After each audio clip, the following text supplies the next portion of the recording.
Hello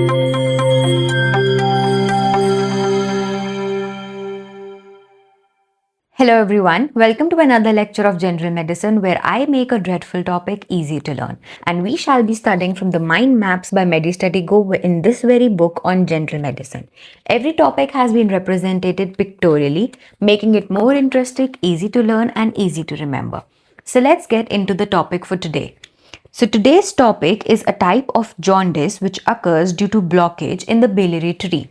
Biliary tree is something which flows from the liver towards the small intestine, and that obstruction causes a flow blockage in the bile, therefore leading to the symptoms. So the topic for today, obstructive jaundice, can be categorized under certain headings as always, and the first main heading is introduction. So obstructive jaundice is a post-hepatic jaundice which occurs when there is blockage in the bile ducts preventing the bile flow from liver to intestine. So what is the basic flow of bile? It goes from liver to common hepatic duct, then to cystic duct, gallbladder, common bile duct, via the pancreas into the small intestine's duodenum. So blockage in any of these parts can lead to a blocked flow of bile, leading to increased amount of bilirubin in that area and leading to the further symptoms. So this is the main mechanism in which jaundice is happening. Now there can be several causes at each step involved. First is gallstones. If there is any stone in the gallbladder, the bile will not be going further and can lead to jaundice. Second is cholangiocarcinoma, where there is some carcinoma of the bile ducts. If the bile duct itself gets blocked, the flow will not be there. Next is pancreatic cancer. If pancreas have cancer, the ducts in the pancreas going via the pancreatic route can get involved in the cancer, can be destroyed, and therefore the flow will be blocked. Next, there can be periampullary carcinoma.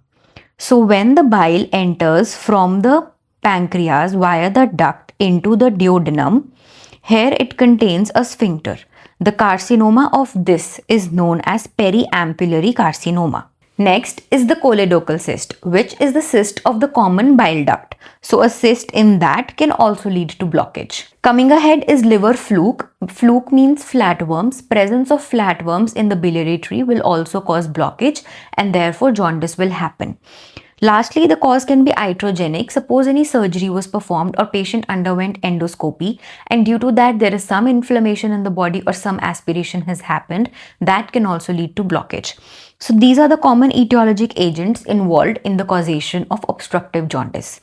Now, if such causes have happened, what exactly occurs to lead to obstructive jaundice? So what is the mechanism or the pathophysiology behind this disease? Let's get into that. So normally, RBC contains hemoglobin. When RBCs have to be recycled, this hemoglobin is broken down into globin and heme. Globin, being an amino acid, enters the protein stores and gets away. Heme contains iron and protoporphyrin ring. Iron enters the iron stores and gets away.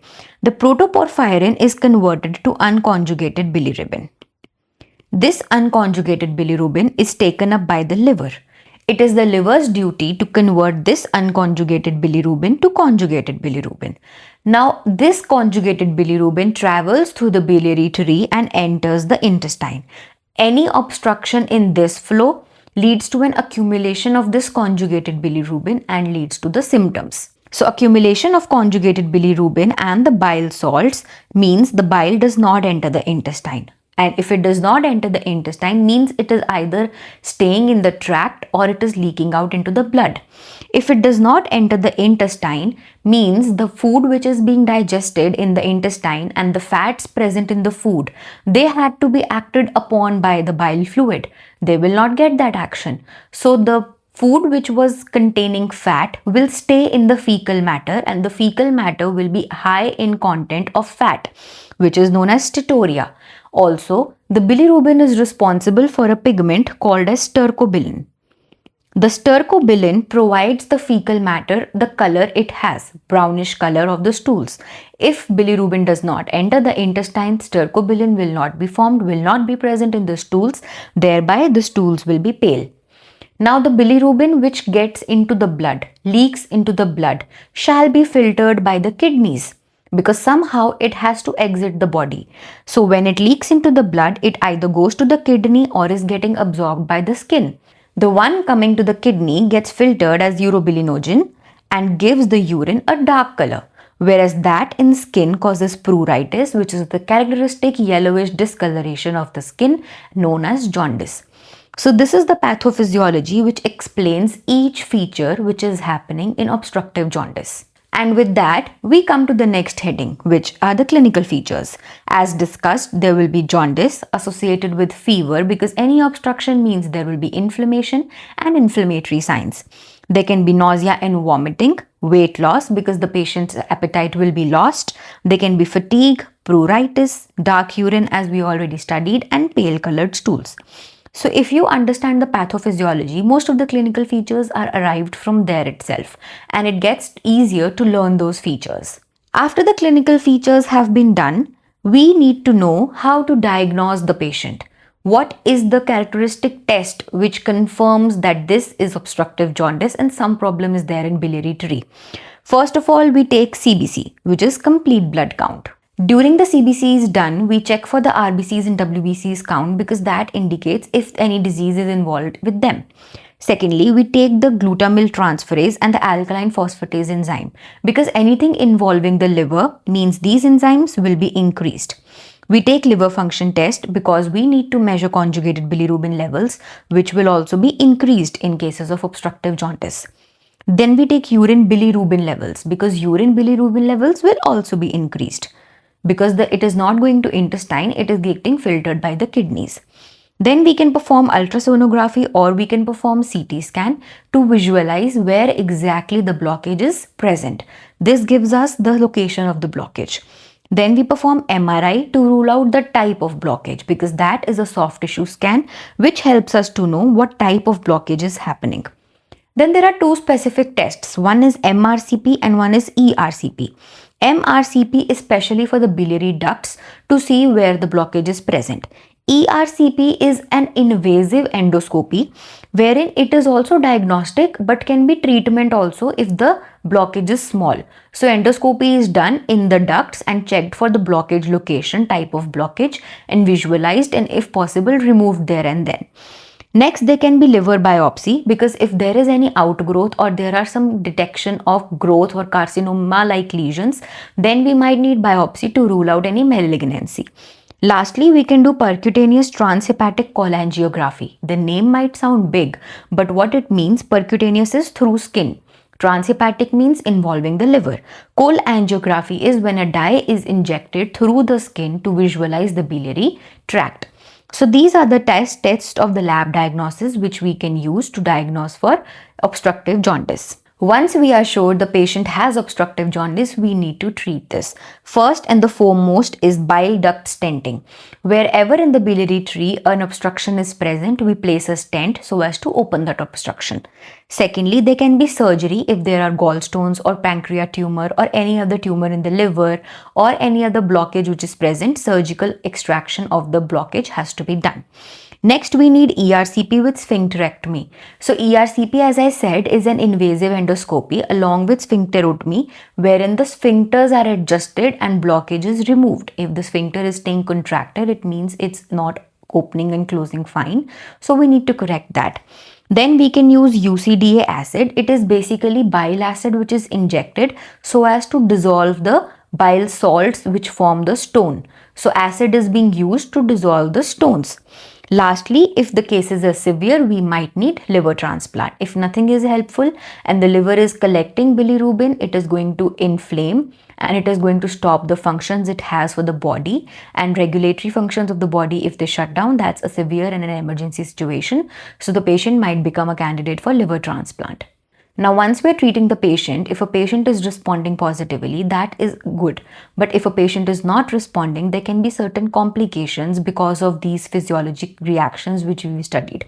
So the complications in obstructive jaundice involve cirrhosis, wherein the liver gets dense and it loses its sponginess, loses the function. There can be portal hypertension because the blood vessel pressure increases and the liver is trying to function more, but it is not able to. That leads to hypertension. Then there can be hepatic encephalopathy, which is because of deranged liver function. The brain gets signal that liver is not working fine. Brain signals it to work fine, but liver cannot because liver is damaged. This leads to a deranged defunctioning in the brain also, because brain thinks I am wrong, liver is fine, but liver is not working. So there can be encephalopathy due to liver causes, therefore called as hepatic encephalopathy. Lastly, there can be liver failure. If no treatment is done, the liver will eventually shut down and give up and lead to liver failure. So this is how you can compile this topic under the headings of introduction, causes, lab diagnosis, clinical features, pathophysiology, treatment, and complications. If you divide any topic under such headings, it becomes easier to learn the topic in the form of a story. And as I said before, if you use pictorial representations like these instead of bookish language, it will always be easier to remember. You will remember how you studied the flow of bile from the liver to intestine using these mind maps, which are easily available on our app and also in the book. Now, before we leave for today, I'm going to give you two questions. First is a flashcard. So a flashcard is something where a question is placed on one side and answer on the another. You don't get to see the answer at once. You have to guess the answer correctly and then you move ahead. You can solve so many alike flashcards on our app at the MediStudy Go. For example, this one for this topic states which enzymatic investigation can be diagnostic for obstructive jaundice. So we do glutamyl transferase and alkaline phosphatase, which are the liver enzymes. So as you can see, there are answers which are in detailed form for the flashcard questions. So there will be increased conjugated bilirubin, increased alkaline phosphatase, mild increase in ALT, and there will be absence of bile pigments in stool, that is absence of stercobilin in the stool. Secondly, if you are preparing for NEET, then MCQs also form a key point of your preparation, and such MCQs are also available on our app.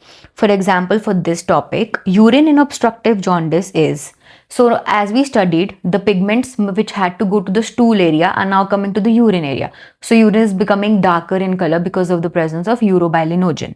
So it will be dark tea colored. So if you study the topic in such a form and you then solve questions, it is a good quick revision, and also you'll never get your questions wrong, because as you study, you're solving them side by side, so it's easy to relate what you've studied and what you've practiced. And finally, I would like to say that this is how our app looks, and these are the things which we have available for you, including mind maps, notes, flashcards, videos, MCQs, and everything which you need to prepare for your university exams as well as for NEET. So if you like this video, don't forget to subscribe our channel MediStudy Go. Like this video, drop a comment below this video. If you have any doubt, we'll definitely reach out to you, and keep following for more such videos. Thank you.